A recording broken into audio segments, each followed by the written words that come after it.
Salut à tous, la vidéo que vous allez voir, elle est tirée d'une vidéo plus longue, test, réa, mort, est-ce qu'on se trompe sur le Covid? Cette vidéo, on vous invite à aller la voir si vous êtes curieux, mais là, on va parler des tests. Les fameux tests PCR, est-ce qu'ils sont fiables? Est-ce qu'on n'est pas en train de compter aussi des faux positifs? On entend même certaines personnes qui disent que 90% des tests seraient des faux positifs. Du coup, on serait en train de surestimer énormément cette épidémie. Dans cette vidéo, on fait le point sur tout ça. Aujourd'hui, on détecte surtout le virus avec l'aide de tests PCR dont le principe, vous le savez, c'est d'aller chercher un prélèvement très profond dans le nez pour détecter l'ARN du virus SARS-CoV-2. L'ARN, c'est un dérivé de l'ADN, c'est le matériel génétique distinctif de ce virus. Évidemment, l'ARN, c'est pas bien gros, il n'y en a pas des masses dans le prélèvement, c'est pourquoi les labos, pour le détecter, ils amplifient l'ARN dans le prélèvement. Et moins il y a besoin de tours ou de cycles d'amplification, plus le prélèvement il est chargé en ARN du virus. Ces cycles, dans le jargon des labos, on appelle ça la valeur CT. Et s'il y a besoin que de 10 à 25 tours pour détecter le virus dans ton prélèvement, c'est que le virus est très présent et donc que tu es très probablement très contagieux. Par contre, s'il y a besoin de beaucoup de cycles d'amplification, d'après les papiers plus de 33 cycles, c'est que le virus n'est pas très présent dans ton prélèvement. Alors bien sûr, le prélèvement peut avoir raté le virus peut être ailleurs, mais grosso modo, si la valeur CT dépasse 33, c'est que tu as peu de virus et donc que tu es probablement peu contagieux. Un test PCR positif peut aussi détecter des fragments de virus morts. À ce compte-là, t'es positif, mais t'es déjà guéri. Du coup, forcément, si on a une seule catégorie dans nos stats qui s'appelle test positif, on a des chances de surestimer ces tests positifs ou, plus exactement, de mélanger des très contagieux, des peu contagieux et même des gens déjà guéris.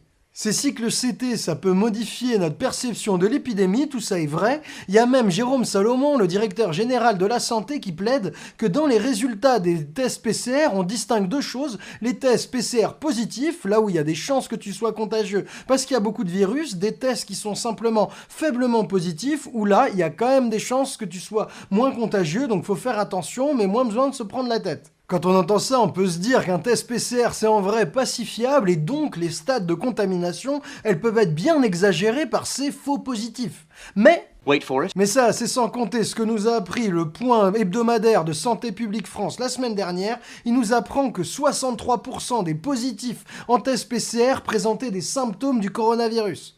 Ça, c'est un truc de fou, parce que si le test est positif et que la personne est malade, c'est qu'on est certain, peu importe le nombre de cycles, peu importe la valeur CT, on est sûr que c'est pas un faux positif. Ça veut donc dire que 63%, soit 2 tests sur 3, sont à coup sûr des vrais positifs. Et ça s'arrête pas là, faut pas oublier les gens qui peuvent être positifs sans symptômes mais contagieux. On sait depuis le début de l'épidémie qu'il y a des gens qui ne présentent aucun symptôme du Covid mais qui le transmettent, qui sont contagieux. C'est particulièrement le cas des adolescents et des enfants. Donc, ce qu'on sait sur nos tests, c'est qu'il y a 63% des testés positifs qui ont des symptômes, mais il y en a aussi une partie, on connaît pas exactement le chiffre, mais qui sont positifs sans symptômes. Du coup, dès que vous entendez que 90% des tests sont des faux positifs, on peut être certain que cette info est fausse, vous pouvez la mettre à la poubelle, c'est pas le cas en France aujourd'hui. Par contre, il y a un truc qui est vrai, c'est qu'il y a une petite minorité des gens testés positifs, on l'a vu plus haut, ceux qui avaient besoin de plus de 33 cycles d'amplification, qui sont des positifs faibles ou faiblement contagieux, ça c'est vrai.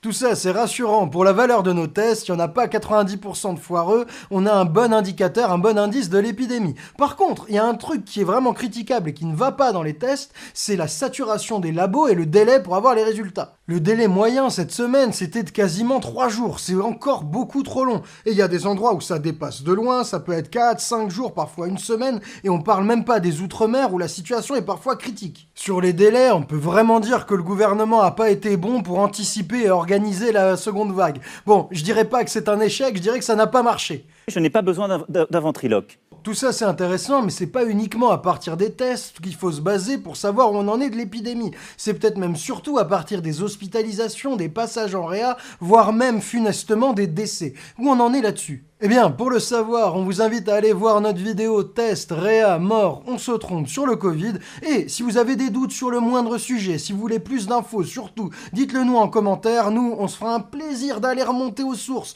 d'aller regarder les chiffres et vous le dire en vidéo. Nous, c'était déjà un plaisir de vous partager tout ça. Si cette vidéo vous a été utile, n'hésitez surtout pas à la diffuser, à partager le message autour de vous. Et si vous aimez vous informer auprès de gens qui ont une vraie démarche de vérification et d'honnêteté intellectuelle, vous allez adorez notre site Osons Comprendre. Oui, je sais, je vous fais encore de la pub, mais c'est important parce que c'est un endroit super pour vous informer pendant ce confinement. Le week-end dernier, on a parlé de l'impact d'Internet sur le climat. Cette semaine, on va aborder la lutte longue de l'humanité contre les microbes et les virus. Et au-delà de ça, vous aurez accès à plus de 40 vidéos exclusives sur l'Europe, l'économie, le climat, la Chine, la politique, la démocratie et j'en passe. Bref, allez faire un tour, vous serez pas déçus. Voilà, c'était la fin de la pub. À très bientôt sur Osons Comprendre ou ailleurs. Prenez soin de vous les amis. Ciao.